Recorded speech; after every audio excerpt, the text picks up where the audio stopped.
All right. Can everyone hear me okay? Nice and clear. Brilliant.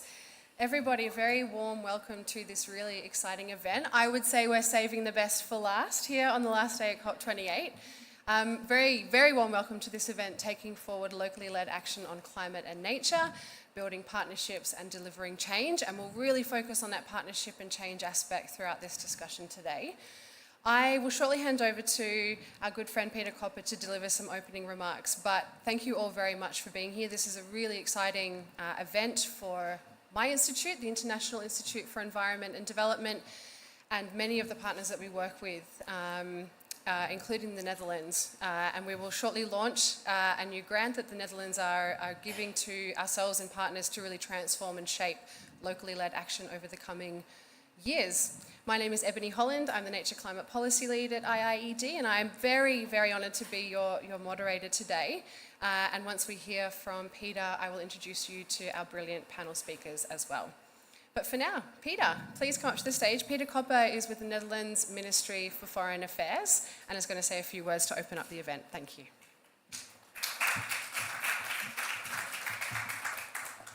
Thank you, Ebony. The good thing about saving the best for last is that I've been in this pavilion for many events, and it was very noisy, and it's so nice and quiet. So you can actually now listen to what we're saying. I've been in events, and it's kind of hybrid in the sense that you're actually in two events because you're hearing the next door events as well.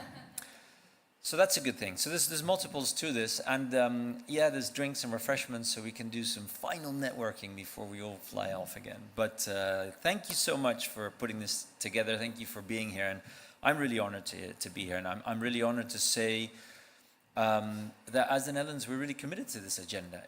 It's a journey, and LLA has been out there. It's been having different names and forms and shapes, and I think now there's really a momentum getting going, and I think it's really excited. And why are we as the Netherlands passionate about this? I think it's come about.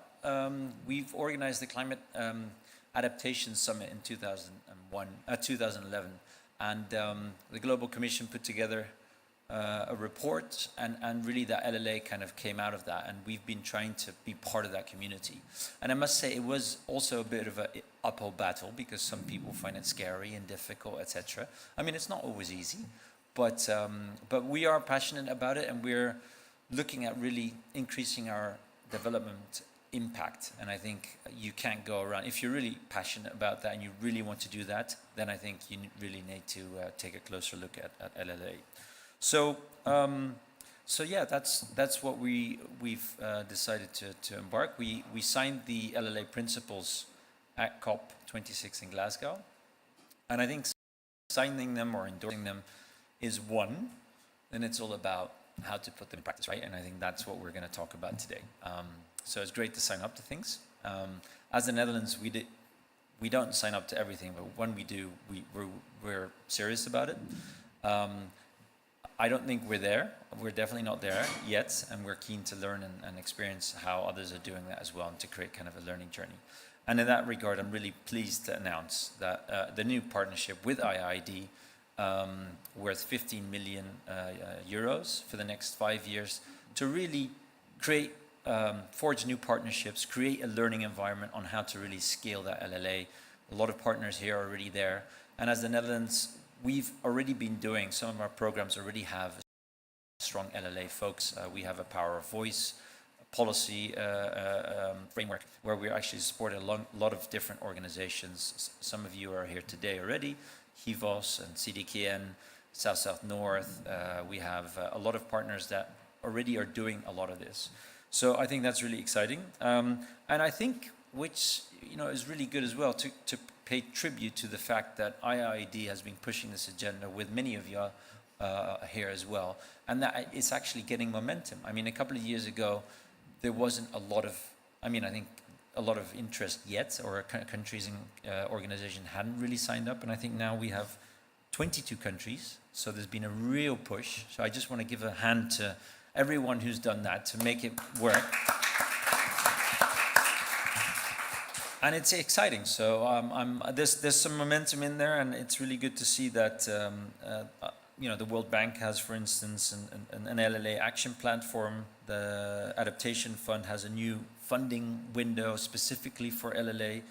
USAID and Ireland have called a call to action on LLA. So I think there's a lot going on, and I think now is really to get that going. So with that, I think I'll hand over back to Ebony and be part of the panel. So thank you. Thank you so much, Peter. Thank you.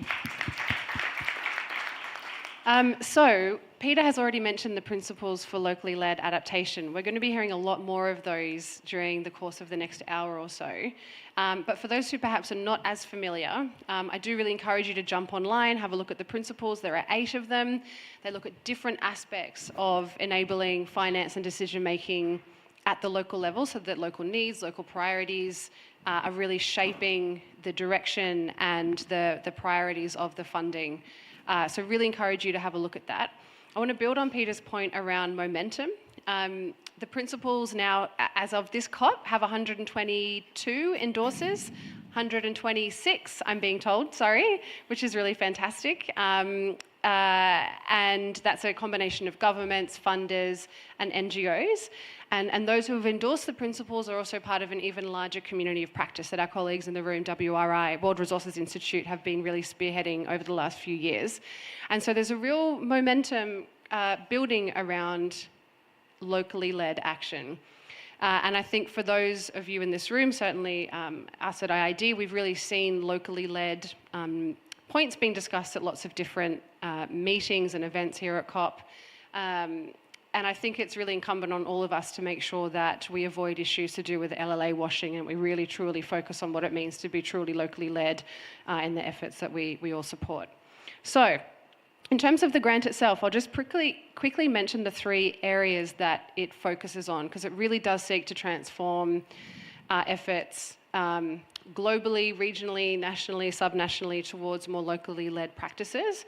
So these are around building partnerships, looking and drawing out more evidence, and also focusing on accountability. And with the brilliant panel speakers we have here, we'll unpick each of those points in a little bit more detail.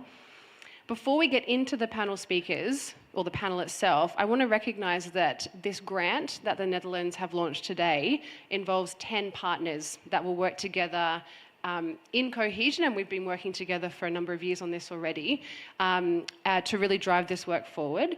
So we have, and some of them are in the room and some of them have already headed home from COP to get some well-deserved rest. But the 10 partners include Slum Dwellers International, Huairou Commission, the International Centre for Climate Change and Development, and I thought I saw Savio in the room before, but he's not here at the moment. South North, and we'll hear from Emile shortly. Enda Energy, based in Senegal. The Caribbean Natural Resources Institute, CADB, who work with Indigenous groups, based in Guatemala, but work with Indigenous groups across Latin America and globally. Save the Children, we've got Paul at the back. World Resources Institute, I can see Rebecca there as well. And of course, my organisation, the International Institute for Environment and Development. So these 10 partners will really work together with others and their own networks to drive forward this grant over the coming years. And in pulling together this grant, I also really want to recognise the leadership of a few key people, some who are here and some who are not here at COP. The first is Claire Shakia at the back there, who really worked for a long time when she was with IID. She's very recently just headed off to the Nature Conservancy to spread the LLA message even further. Claire really supported our team to work with the Netherlands to build and design this grant. So Claire, thank you very much for your leadership. Omer van Rentegem, who's not here at COP, but has also been, he's with the Netherlands Ministry, works very closely with Peter and others, has really been a really strong champion for this. We're very sad he can't be here for the launch itself, but he is here in spirit, no doubt. And of course, there's Peter and Carol and Bart and others in the Netherlands as well who've really worked to shape this and make this happen. So let's give a round of applause to those incredible people. So I think that's enough from me. Let me introduce the incredible panel speakers, and then when you come in to speak, I will really encourage you to talk a little bit about the work that you're doing as well as answering the questions that we have for you. So on my left, your right, we have Arti Chakranegara. Hope I've pronounced your name there correctly, Arti. Arti is with VCA and also Hivos Indonesia, and we'll hear a little bit more about the work from those two organisations and work in a moment. To your right, we've got Emil Harakishun, very good friend of IID's with South North and also the Climate and Development Knowledge Network. And then to your right, once more, you have Pauline Kariuki, who is a grassroots leader from the Kajiado County in Kenya. And when we hear from Pauline shortly, there will be a really beautiful video playing in the background, which hopefully everybody will be able to see some of the great work that Pauline and others have been doing in Kenya. And of course, we've got Peter at the end joining the panel as well. So huge welcome to the panel members. I want to really take the opportunity to dive into the three areas that this grant will focus on. And I'll particularly focus first on partnerships. The idea is that this new initiative supports I guess reflection on what better partnerships, more equitable partnerships look like that really centre locally led priorities and needs, and really learning from those partnerships and expanding them and kind of showcasing what is possible in terms of really putting locally led at the centre. Peter, I'm actually going to start with you first. I know that you're mic'd up now. I'm really interested to know from your experience with the Netherlands government, what strategies have been successful in building partnerships for locally led action, and how can these be scaled up? Yeah, thanks for the question. I think there's a lot of things that we can learn. I think it's good to provide you a bit of a perspective from the development side, or what some people would call the donor perspective. And generally what happens is that organizations will put in a proposal, really detailed in terms of what the program will do and deliver in the years, and then over geographies and across partners, detailing a theory of change with assumptions and inputs and outputs and outcomes, really detailed, because that's basically what we need to then go through the whole due diligence on our end. And I think when it comes to locally led, there's a mismatch between that, because generally we don't have that. So what we've done in this case, and it was a bit of an uphill battle, the partnership with IID, but there's also another one that we just approved on early warning and early action. We kept it relatively high level and said, well, it's good enough for now. We trust these partners, we know them, we've been working with them, there's a good base of understanding, and we'll give them 3 quarters to a year to spend with their communities, with the local partners, to contextualize it and really feed the program from the bottom up, and really spend a year doing the mapping exercise in terms of what the needs are, what the mapping is in terms of other initiatives, and then at the end of that inception phase, we've basically put in a go no go moment for the next tranche of installments, providing a detailed inception report that then details all the program outcomes, and that has helped us move forward internally as well, and has given the partners the ability and also the resources to already start working at the country level. Thanks, Peter. Having come from government myself, I know it's not easy to adjust internal systems that have a kind of very bureaucratic, heavy element to them. So it's really incredible what you guys have managed to do, and hopefully sets a new benchmark for further programming and further support in the future as well. So thank you. You also mentioned trust in partnerships, and I think we'll come back to that in a little bit more detail. But Arti, I want to turn to you, because of course you're involved with another initiative that the Dutch government have been supporting for some years now. From your experience working in VCA, and maybe you could explain a little bit about VCA as well when you come in, what are the learnings from practical actions in the climate and nature space that can be integrated into this new program? What advice do you have for us? Yeah, thank you. Maybe before I explain about the lesson learned, so VCA, or Voices for Just Climate Actions, is also part of the Power of Voices framework that Peter mentioned previously.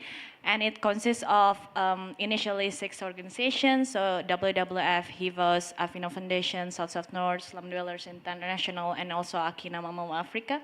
So it's kind of combinations also between Global North-based organizations and Global South-based organizations.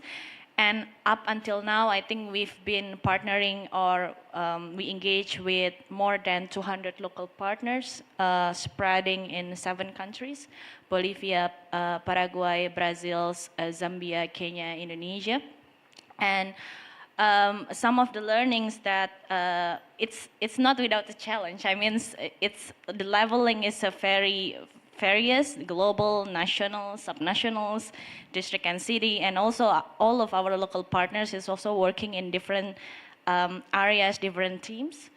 But I think one of the lesson is when within the program we put the target on how much that we want to invest on the locally led climate solutions, or LLA, like how many percentage of your budgets need to be flowed toward the local levels, it will motivate the changes within the organization itself. Like for instance, within HIVOS, for instance, previously we have like all of organizations have their own due diligence processes, right? And with this kind of push, we are asked to reflect ourselves also whether our policy already accommodate to support the locally led adaptations or locally led solutions, because it needs changes within the organizations itself also. And I think the second one is within the VCA Alliance, we also try to implement the adaptive managements, not only about the activities or the focus using a theory of change approach, but also on how we interact with our partners, whether we could give them a safe space to give feedback or even co-create since the beginning of the process. So, and if there is need the changes because of political situations, crisis, many things happens in the countries, right? With this adaptive management approach, we allow for changes or course of directions of the program. And I think the third one is also about decentralization of power. So how within VCAs, there's several levels of work. The one that working at the global level, the one working in the countries, the one working at the subnationals.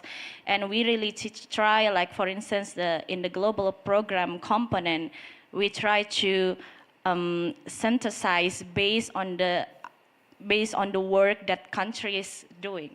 So we don't predetermine since the beginning, okay, I will on the global program will do A, B, C, D, but it's also seeing how is the country evolving and what kind of their priorities in the countries. And it's in the global program is working to support those country priorities. I think the bottom-up approach is the things that we need to strengthen within this kind of alliance. And the other one is also about financings. Within the VCA itself, not all of organizations or donors could directly fund it, for instance, the informal groups or CSOs that don't have a legal status and this kind of things, right? And within VCA and also with the support of Dutch governments, we try to have a specific grants that called next level grant facilities, which specifically focus to fund informal groups, local CSOs, or even individuals. And it could be in the form of supporting their locally led adaptations or community-based actions, but also protect them if there is some climate injustice happens or environmental injustice happens. So I think financing also very critical in our lessons, because otherwise we will only work on same CSOs, same stakeholders. Yeah. Thank you, Adi. So I think between Peter and Adi, we've heard themes of co-creation, of strong partnerships, of trust. I'm going to go a little bit off script here, because I'd love to bring Pauline in as a grassroots leader in Kajiado County in Kenya. I would love your reflections on this theme of partnerships and what you have found, what the elements you have found has been meaningful partnerships for you in the work that you've been doing. Thank you very much. My name is Pauline Kariuki from Kenya, Rural Women Network, and also Wairo Commission. I think Ebony mentioned the Wairo Commission as one of the partners. Locally Led Adaptation for the community's perception is taking the lead, is ownership of what they do. And what we are doing at the community level is consulting, not just like one of the principles, having decisions made from the lowest level. We did a consultation, and the communities or the women we work with, because we work with grassroots women, identified a way of addressing the challenges they were facing. Maybe it's good to mention that for the pastoralist community, because of the impact of climate change, they move with the animals, and the animals are the ones that produce milk and give women a source of income. So they had to come with an alternative way of gaining income and also being able to support their families. This also had a health dimension, because when they get less food, the children and the women were suffering from malnutrition. And what we did and agreed with them is to set up what we call Livelihood Learning Center, or a green hub. We call it a green hub because we are starting a campaign to bring the private sector into partnership to adopt a hub and support in putting the technologies that help in addressing or mitigating climate change. In these centers, and they can appear somewhere there, that's where you find climate smart and conservation agriculture practices, which the women learn, even the community at large, and replicate at the household level.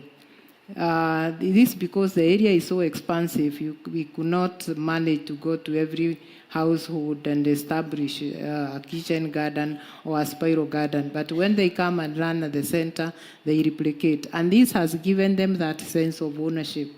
They feel this is ours, and they are able to replicate it very fast, and they can attest to the benefits that they have received.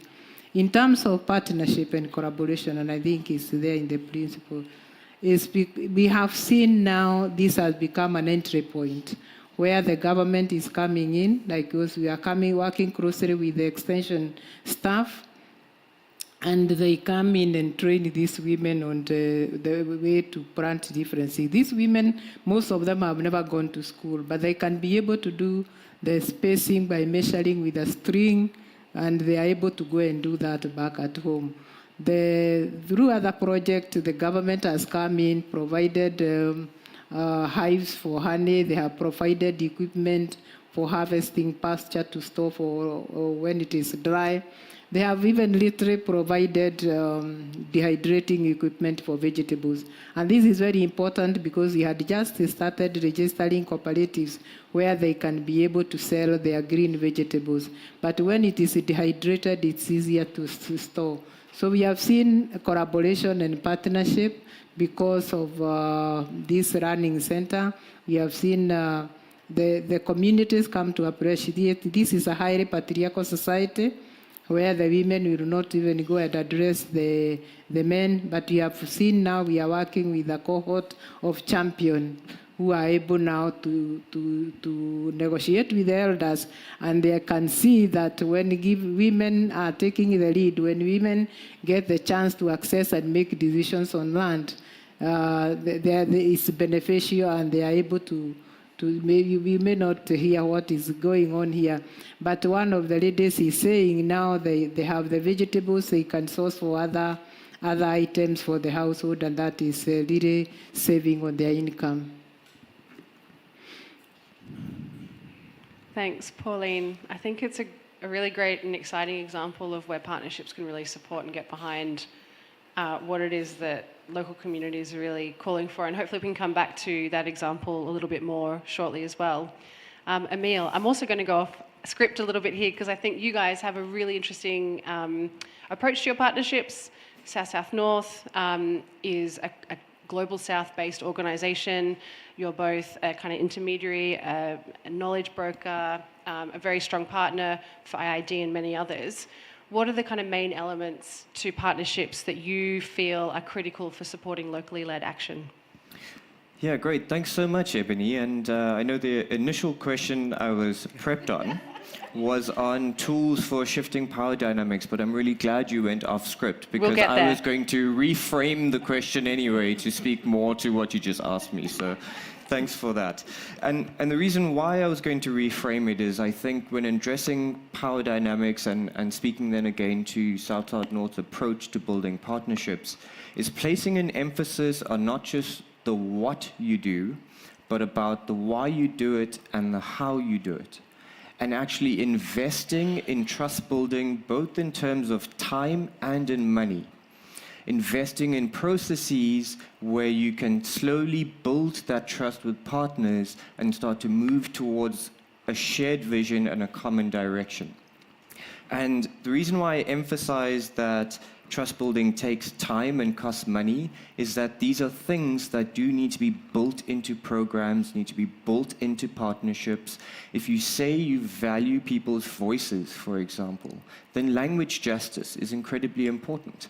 You need to then put into your budget a budget line item for simultaneous interpretation, or at least show that you are working as best as possible to ensure that those you are convening and trying to partner with feel that they are actually being heard, that they are meeting you on a level playing ground, or at least that they are understanding that you are trying to get there and you will get there together. I'll touch on a few other aspects that, for me, to be honest with you, has kept me up at night during COP around equitable partnerships. Things I'm seeing, stakeholders we're talking to, where people come to you for counsel or advice. One of them is transparency of decision making. And we can talk about it and directly confront it, but it is a huge issue. It's not necessarily about equality of decision making, it's about equity of decision making.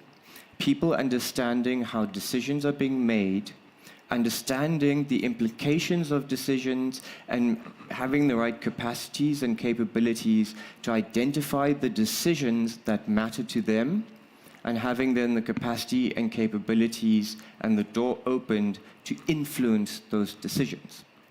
And then the last one is understanding what accountability looks like when there is no transparency of decision making, when there hasn't been a dedicated effort to understand the capacities and capabilities to meaningfully participate in those decision-making processes, to the decisions that matter to you.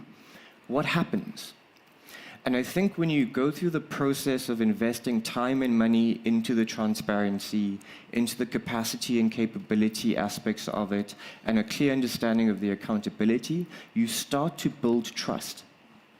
And then it's okay that conflicts may arise, because you trust that both of you or a consortium of partners are committed towards resolving that. And for any of you who've heard me speak in other events, I keep emphasizing, not all conflict is bad, not all cooperation is good. That sometimes to build trust, conflict needs to arise, because it can help you pinpoint power differentials and imbalances, can help you understand how to co-create a pathway of solutions and how to prioritize those. And not all cooperation is good, because sometimes it can give you the false sense that you are being inclusive, and actually who are the voices that are not being included? Who does not understand how decisions are being made? And so it's about constantly reflecting on that and understanding that as much as adaptation is a process, trust building is a process. Accountability is a process. Transparency is a process. And so we need to move away from single points in time for where we create transparency or help people understand accountability. And then we cannot then blame people if in the process of them building the capacity to understand that, they raise their hand and say, actually, I didn't quite understand the implications of these decision-making processes, but now we've learned along that journey and we actually understand it. Can we actually revisit that to some extent? And if you can't, then be transparent that actually the program has progressed 3 years or 4 years, but we are dedicated to trying to still address this and find some solutions together. So in many different programs, we are learning how to do that. And CDKN, for example, as a Global South-led network, is always coming back to these questions and having that trust to confront it transparently and to confront it head on. Thanks, Emil. I'm so glad that we went off script. That was such a great response. Peter, I can see your hands up, please. Thank you. I think it's really nice, and I really liked everyone's intervention in this, just to respond to this, because I think it's a really important point, and I mentioned trust building, and we kind of picked up on that. I think when it comes again to that proposition that you file with a donor and then hopefully feed it and then get it going, I think from our side, from the Dutch perspective, we're always flexible, right? So what you've put in T0 can't, I mean, the world is so hyper complex. How can it be the same in T1, 2, 3, 4, 5? I mean, I would be suspicious if a partner wouldn't come back to me and say, look, we've changed things, right? But I think there is always a bit of a hesitance, like, oh, what's the donor going to think? Oh, we've changed the budget lines. Oh, God, our targets are different. I think having that relationship, just being in touch with your partners, and then also on the recipient side, having a relationship with people on our end, and not just one or two, but preferably a little bit more, and then getting back to them and say, look, this is what we've done. I think then there's that flexibility, at least from the Dutch side, and in our funding, in terms of allocation to targets, but also in terms of how we're spending it and why we're spending it. So I think that's a super important point. Thank you. That was really fantastic, everyone. Thank you. So far we've focused on the first of the 3 components of this grant, which is around partnerships. All of you, to an extent, talked about the importance of learning, of iteration, of listening, of coming back to priorities and sort of pivoting as needed. And I think that's a really great segue into the second component of the grant, which has a really strong focus on building evidence.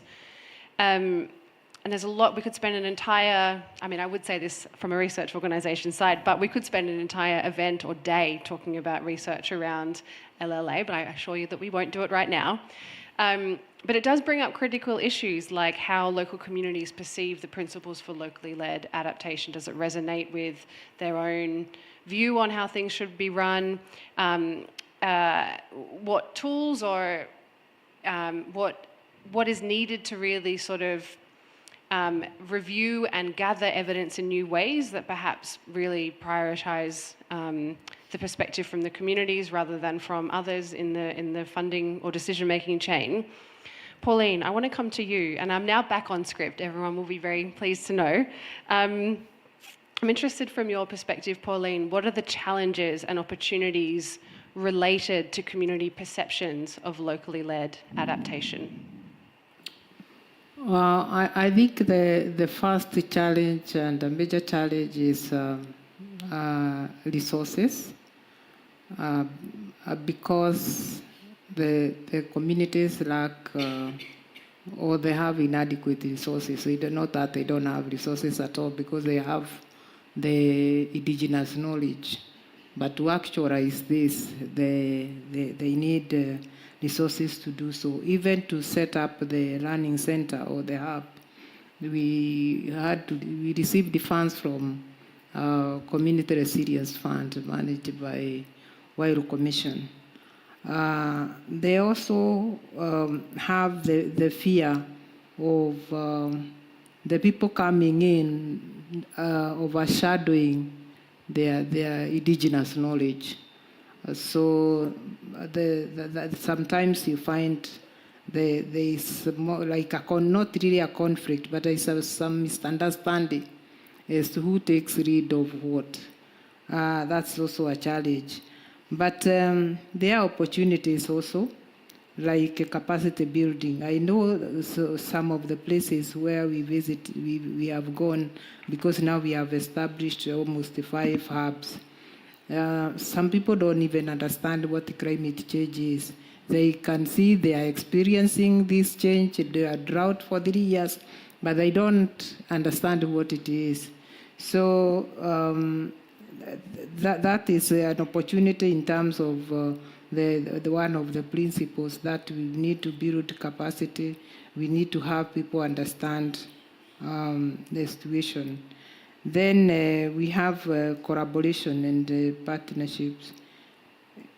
When we have establishments like the center, we have to collaborate, especially with the government, because projects come and go, and sometimes projects die as soon as the person funding it exits. But you need to sustainably design in such a way that this will be there as a legacy long after we have gone. And what we have done is to train the local people, who we call champions, and they also train their members. With that, again, we have seen a partner come in and support us to develop an African leafy vegetable strategy for the county. We are not completed, we are at the draft level. But this is a strategy for the government, for the county government, that is going to guide on that, and it will benefit the women, because that is our constituency. Because as the men had the animals, the women can be able to grow and get income from this.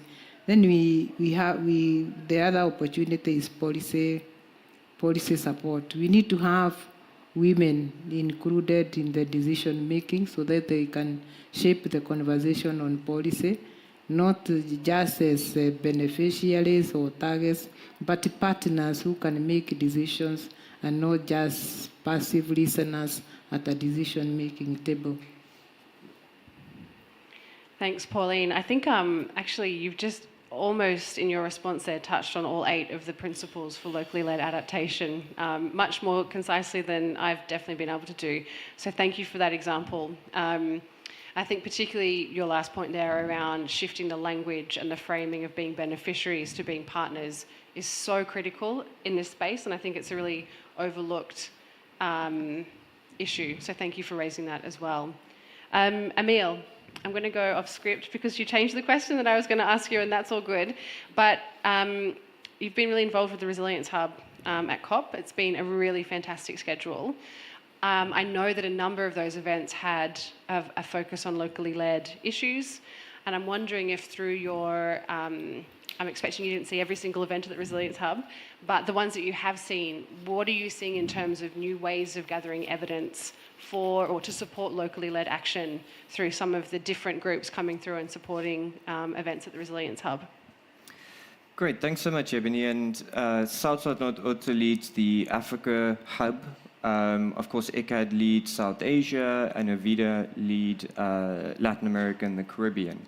And the regional hubs have a really strong, crucial mandate to amplify lesser heard and underrepresented voices and constituencies into the Resilience Hub. So the inclusion of these indigenous peoples and local communities' voices is also a process that is meant to take place before COP to then integrate it into COP as well. So just to sort of clarify how that gets there, that it is again a process. And it's not just about having people be present. Transformation does not, or the presence of warm bodies and voices does not constitute transformation. On the evidence question more specifically, and Ebony, you may recall last week Friday we had the Collaboration for Adaptation Action event with philanthropies that are trying to engage more in the adaptation and resilience space. They want to go about it appropriately, and they want to make sure that they are aligning with and allying with in the right direction. One of the things that was spoken about there, and you'll see it in the Resilience Hub and throughout COP, is the evidence cannot just be outcome-based.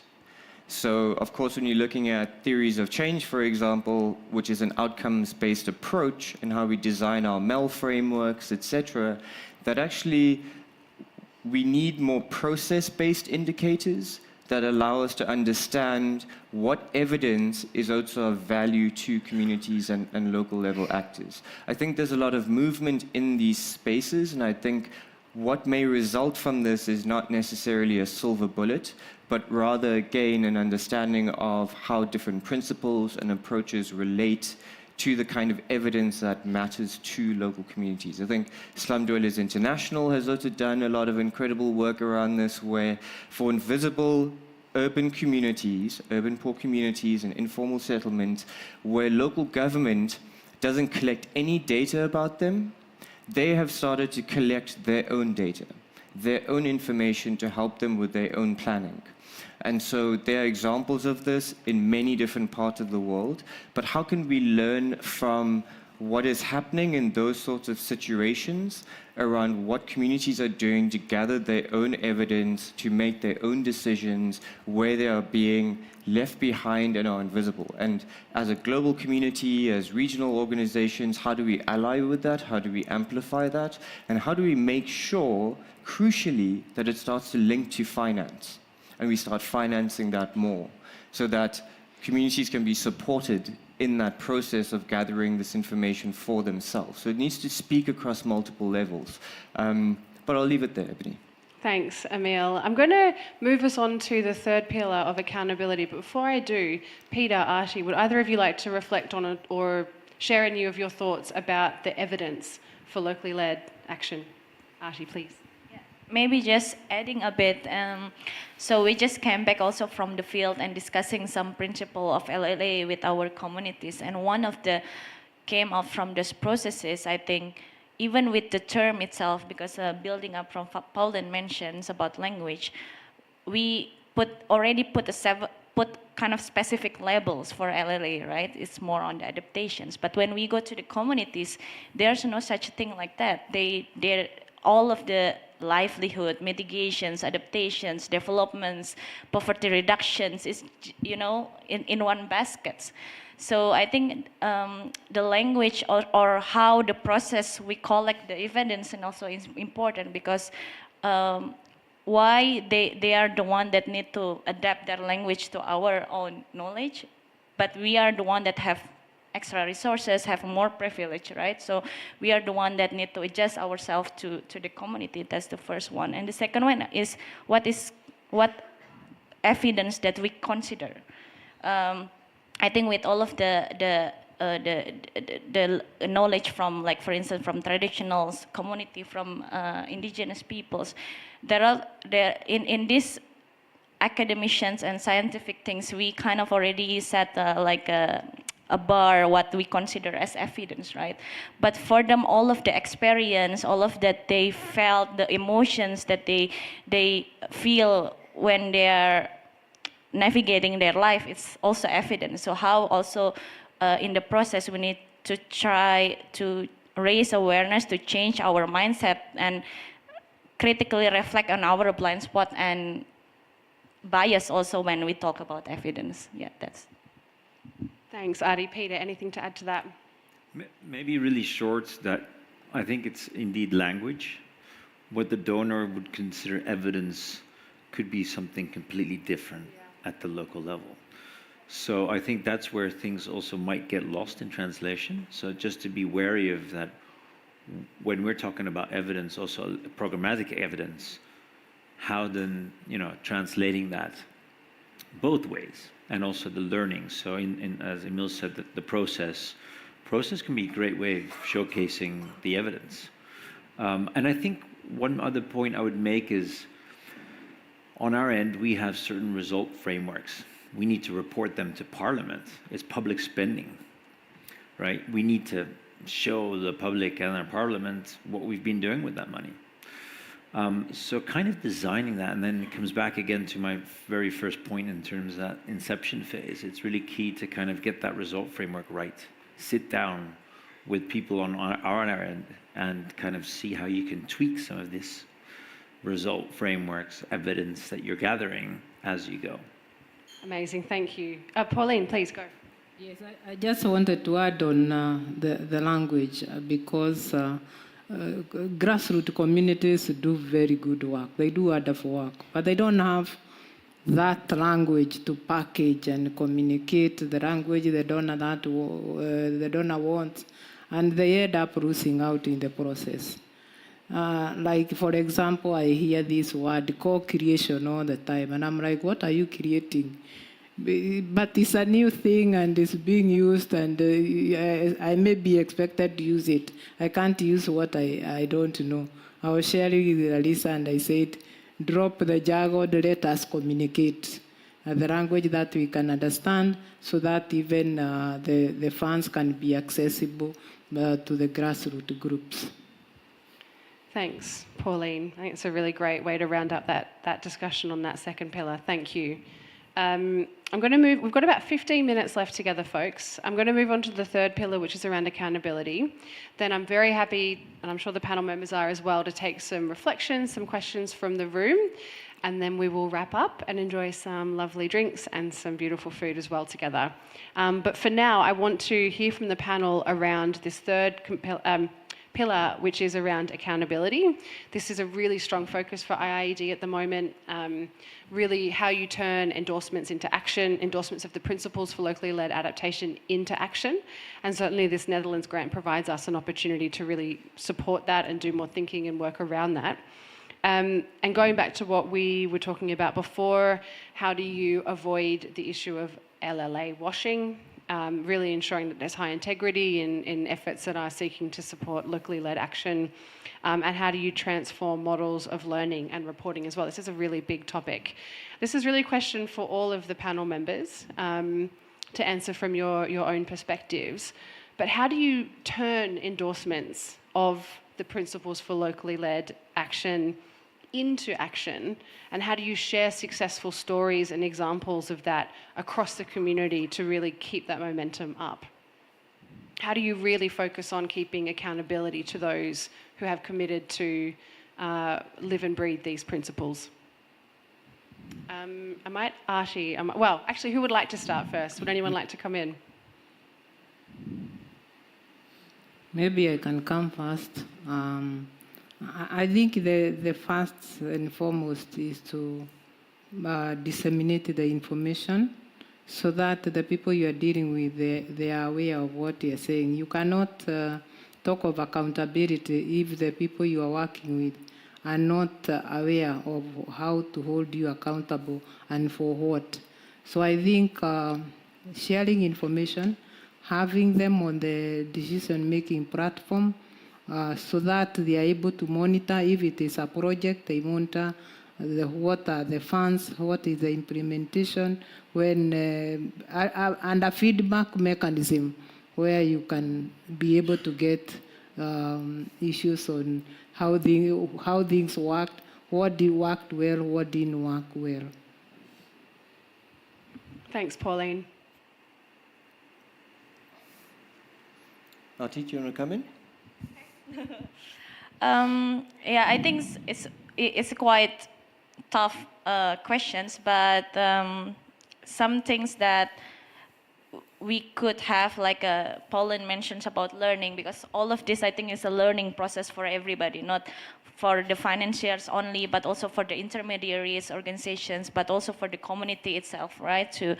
To build the momentum. So the learning spaces, I think it's a very critical, but also how we could enhance the peer-to-peer learning. It could be the form of the accountability also, right? So it's the accountability process for ourselves, our community, our own organizations, but with peer-to-peer learning, we also helping each other to strengthen the LLA practices. And the other way also about how it's not, if we talk about accountability, sometimes we try to measure things, right? So whether it's already aligned with our principles or not, or those kind of things, right? I think at the beginning of the learning process for everybody, it's important to have like a kind of indicator or markers to what certain extent we implement the principles, but also we need to not undermine the changes that happens, because it could be in different situations with each stakeholders, right? Maybe there are some that already in here, there are some that just starting. So acknowledging the changes or the outcomes or the process itself is also important. So hopefully what kind of tools that we will use to measure accountability, not only regarding the principles, but also capturing the process and capturing the changes for each of us. I think that's it. Thanks, Arti. Is it on? There we go. So this is probably one of my biggest concerns with the LLA narrative, is LLA washing, community washing, local washing. There's a book called Predatory Delay. Recommend going and reading a summary of it at least. But the concept of it at least is, and I'll use an example of gender equity and equality, is where you learn to speak with the right words and say the right things so that you aren't as easily called out for actually not really changing what you're doing. So an example of this would be where men learn to not say very obviously sexist or patriarchal things, and actually the systems and structures of power do not change. And actually it becomes so much harder to then actually pinpoint and say, actually, this is not transforming, this is not changing. That's why it's called predatory delay. And so you see this in companies, for example, where they will transform their HR policies, and there's no longer overt sexual harassment or no longer overt discrimination against women or people of color, but actually the institutional cultures, the systematic power imbalances don't change at all. And so this is a huge concern. And whilst we should celebrate how many countries and organizations, particularly influential ones, have actually signed up to the LLA principles, this is where we should be very critical about whether or not this is leading into a narrative of predatory delay that will actually still keep IPLCs and the most climate-affected communities from actually being heard and for any transformative action and change to take place. So this is an incredibly important aspect and pillar of the program, and I think, as Arti mentioned, it will again be a peer-to-peer learning process. And what I will say about this is that it's about positionality and influence. That those that are in a position that affords them influence, affords them trust, or seat at a table, who can talk to their contemporaries and their peers in a way that will allow them to be shielded from any major risk in saying those things or being open about confronting those things, they should take that on and do that. And be there to then open the door for others to come in. That, for example, I was saying this to a colleague before this event, that we cannot say that, like, women need to hold men accountable for gender-based violence. How are men holding men accountable for gender-based violence?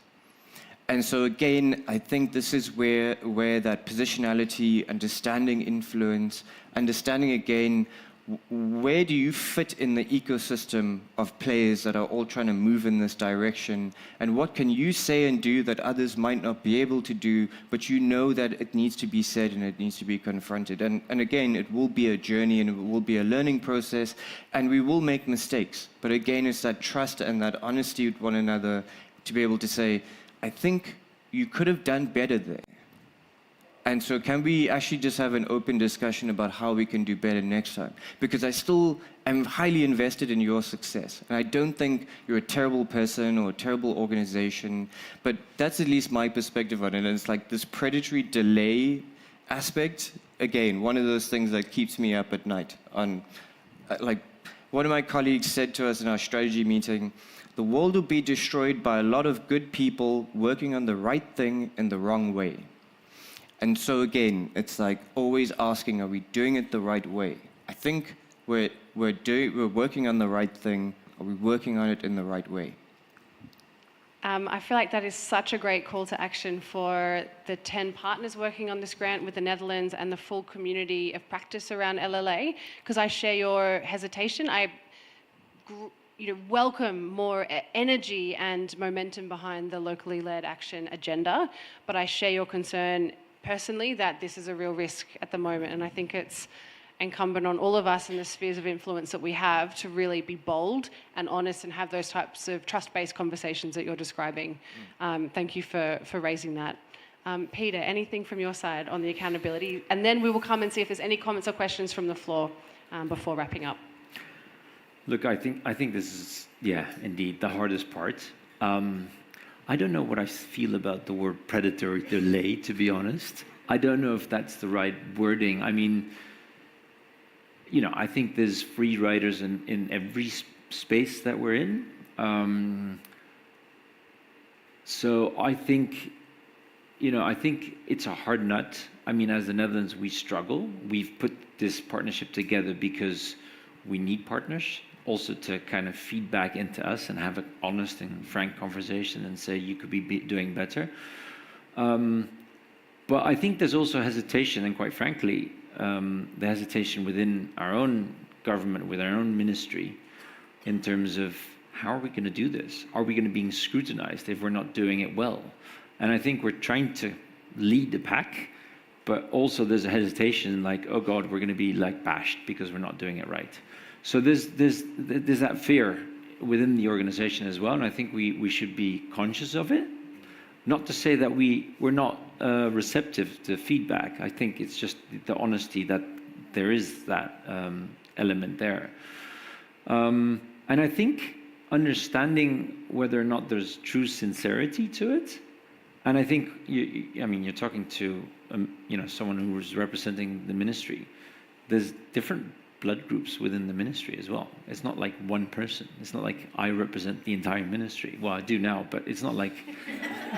You see what I say? So, I mean, I think there's differences there. And I think making sure that in this partnership, that the people that you're talking to, the people that are running this program on our end, are understanding this, and that it's a two-way street, because there's concerns with us and there's issues in terms of how to report on this, and then obligations and what have you. So I think for me, and I said this in a little bit of a pre-discussion I had with Ebony, I think LLA oftentimes is perceived as coming from a top to the bottom, but it's as much as going from the bottom back up.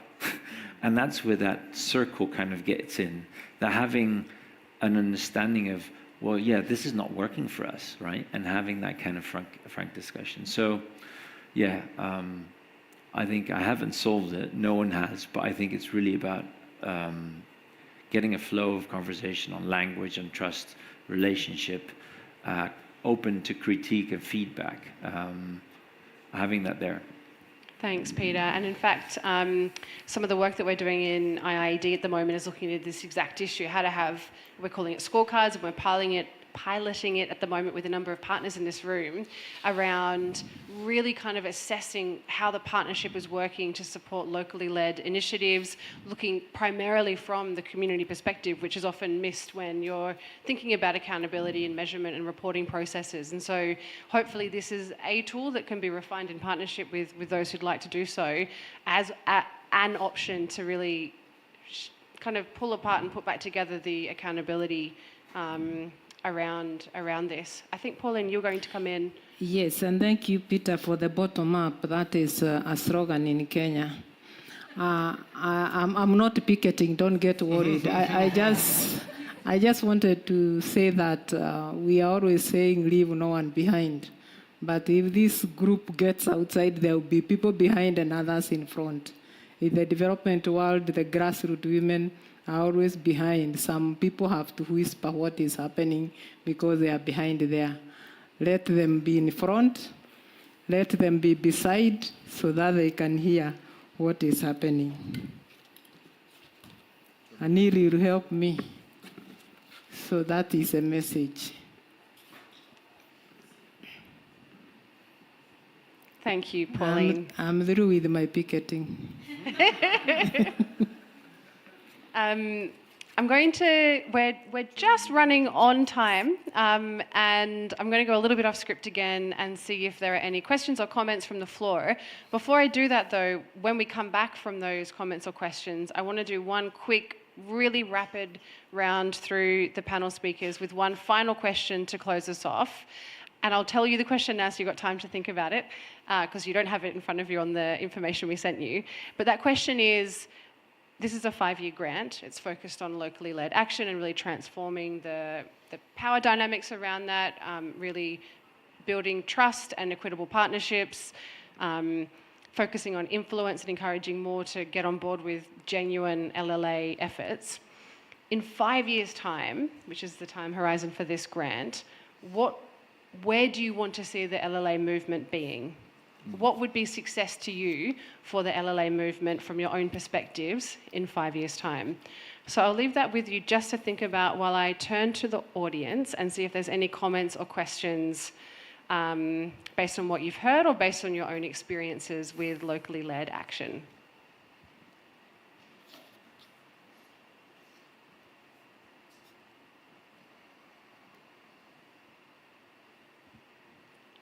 Silence is golden. People can think. Oh, I also realize I've now not given the tech guys a heads up that I would do this. So let me just bring the microphone to you. Thanks, Claire. I just want to reflect. I think this conversation has been absolutely brilliant and really, really thoughtful and helpful. And what it's really stimulated in me is that sense that if anyone thinks this is easy, then we've got it completely wrong. This is really fundamental to changing the power and changing things. So, but I think everyone in the system is going to find this difficult, and I really welcome the Dutch being the brave ones coming in and supporting something that could be truly revolutionary. So I guess in the sort of, even getting the framing right and thinking about how we can be constructive with each other and giving each other feedback, I don't think even that's going to be easy. So but I thought this was just a brilliant start to the conversation. So thank you all. Thank you, Claire. Any other comments or thoughts from there? Yeah, let me come to you. Thank you so much for this interesting conversation. But for the last 8 days, I've been here at COP. One of the things I've picked is that when you listen to the conversations in the side events, outside here, everybody is pushing back the blame to the communities that they don't know what climate change is. For me, I think the problem is with us, how we are packaging information. Because when it comes to issues of climate change, it's what the communities can relate with, and that is the point of departure. Because we don't go with what we think we know, but we should go to the communities and start conversations around what is happening to them. Because, for instance, today, if you visit my grandmother in Kenya, she will give you a story about how the environment around her, the surroundings have been changing since the day she was a young girl up to now that she's 90 or 80. Then now from that conversation, that is the only time you'll be able to relate her story, bringing what is happening at the global level to her own level. When you go to the other parts of ASAL, the arid and semi-arid areas, the people of Marsabit, a subnational in Kenya, we tell you the struggles they've gone with prolonged droughts, with the floods, like whatever is happening now, with the locust issues, with the depression they are going through because of the loss of their livestock. Then that is where the conversations start. But if you go to a community with the issues of, oh, there is climate change in the world, we need to go to 1.5, we need to do one LLA and such conversations, I think that is where we are leaving the communities behind. That is where we are losing our own communities. So for me, even in the LLA conversations, which they are so dear to me, you relate with the communities from the small actions they do. For instance, now in Kenya, when you go, because we're experiencing a lot of floods, you will find our communities digging terraces to prevent soil erosion and the flow of water. What is that? That is a local solution. And you start the conversations of locally led actions from whatever they are doing at their level, then you bring it up to a global level. But very interesting conversations. Thank you so much. Anything else from the floor before I sit down? Paul. Thanks. It was really, really interesting. And I have a question. Actually, you could all answer it maybe, but the Netherlands government has done something really brave with this grant, I think. Like, it's really changing the game on the way that this kind of work is done. And I'm wondering, from your perspective and from the other panelists' perspective, what can we do to bring others along, other financiers, other institutional donors? How can we make it easy for them to follow your path, I guess? Any other questions? I'll take one more if there is. Otherwise, oh yeah, at the back. Let me run over to you and fill the time while we're getting there. My name is Fred Otieno. I work for Legal Resources Foundation Trust in Kenya. We work within the VCA facility as well through HIVOS. And I like the amazing stories from Madam Karaoke, who is working in Kajiado. Really, really impressive. The small actions that are really transforming communities in Kenya. For me, I think more needs to be done in movement building so as to raise community voices and also putting a lot more resources in the hands of community persons to engage with the climate change. We did some research last year on climate financing. In Kenya, we have two sort of governments, one at the county, another one at the national level. So we did some research in the counties just to see how the counties are interacting with the resources in terms of funding climate action. And all the things that we interacted with is that on paper, they tell you that they committed so much as per the law. But if you get to talk to communities, if indeed the county really release those resources for those specific climate actions, you get actually nothing. What you get is that the monies were diverted to other things.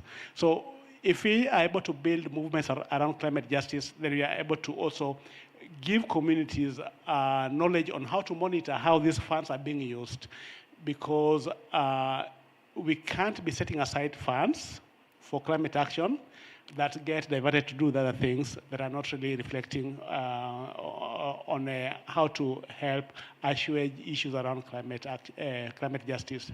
Thank you so much.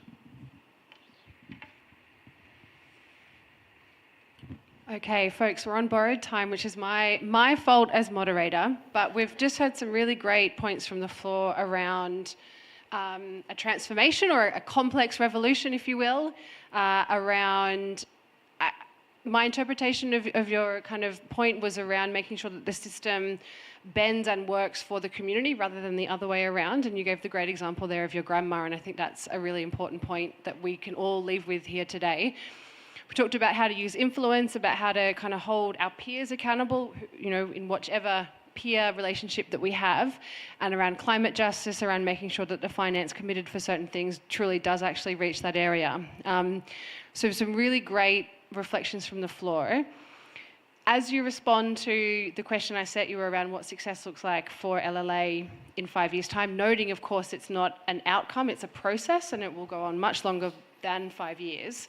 I would encourage you to reflect on anything that come up from the floor that you'd like to touch on as well. But in the interest of time, we are now the only thing standing between ourselves, the audience, and a lovely glass of wine or a glass of juice.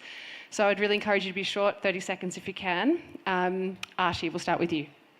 Yeah. Thank you. I think within 5 years, I felt that currently this LLA principles is more driven by us, the one that sit in here, like the intermediary organization, financiers, CSOs. So I want to see, like, at the 5 years, the one that talk about it is the community, really the local people. And it means we are the one that here and sit in here maybe need to let go about the concept itself. or the principle itself.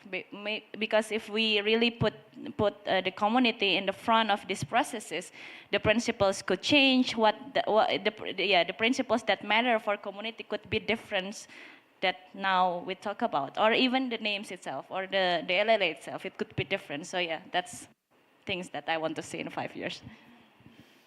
Yeah, thanks so much, Ajay. Completely agree with that. I think it's super in line with where I want to be working and across several different programs within South North, including CDKN. What I will say is, as a finance thematic lead for CDKN, what I want in 5 years' time, both from this program, but also from CDKN and other programs that we engage on, is signals, or rather significant systems transformations in the coordination and delivery of climate finance, DRR and humanitarian finance, development finance, etc., that actually reaches the ground. The coordination of that, I want to see what the transformation of the financing landscape across these different dimensions look like when they are coordinated. And of course that speaks to Principle 8, but I think when you see potentially how they can coordinate with each other and how those link to partnerships, capacity and capabilities, accountability, etc., I'm interested to see the learnings that come out of that, but actually being able to pinpoint and say, these are the systems changes that have happened and how all of this works. Thanks. Thank you. Pauline. In 5 years, I would like to see a livelihood center in each of the 25 wards in Kajiado County, and replication at about 1,000 per ward. We are now at 3,000, at about 1,000 households per ward. Thank you. Thanks, Pauline. Peter, final word. Yeah, a lot to say. I think I would very much agree also with the previous speakers in terms of that finance movement that has been established. I think a lot of the stuff actually we're already trying to push for. So I would be very disappointed if we're not able to bring that further. So yeah, and maybe a couple of reflections on what I heard from the floor. So also on the question of how to bring others along. I think I mentioned the bottom to back up, but it's also about bringing along peers, in this case other countries. So we have 22 countries now. I think it's also about reaching out to them, and then, you know, it's a big system change for us within. We have to change a lot of different things in our own systems. And so reflecting on how others do that and how they bring others along internally, what the barriers are and how they overcome these barriers, have the principles talk to each other. I think there's a lot of actions that you could think of that could progress the agenda. So I think that's one way of really making sure that it's not just a list of endorsers, but it's actually a process, a transformation that you're going through. And it's a learning journey and kind of a learning journey in all aspects with all partners. So I think that's a really important part. Then on the language, I just wanted to say that we're not explaining climate change. I fully agree.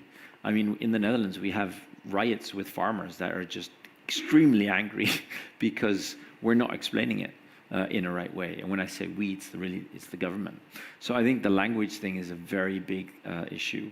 So yeah, maybe I'll leave it to there. There's so much more to say, but in the interest of drinks and time, pass it back to you, Ebony. Brilliant. Thanks, Peter. Folks, this has been an incredibly rich discussion. This will be not even the first, but there will be many to come. So please, will you join me in thanking our incredible panel speakers, Adi, Emil, Pauline, and Peter. Thank you very much. We are so grateful that you all came here at the very end of COP. A huge congratulations to everybody involved in launching this grant today. It's really exciting to see it come to life and to move ahead. Very much look forward to engaging with many here and many online as well as we take this forward. And please stay, enjoy some drinks and some beautiful food. Thank you very much.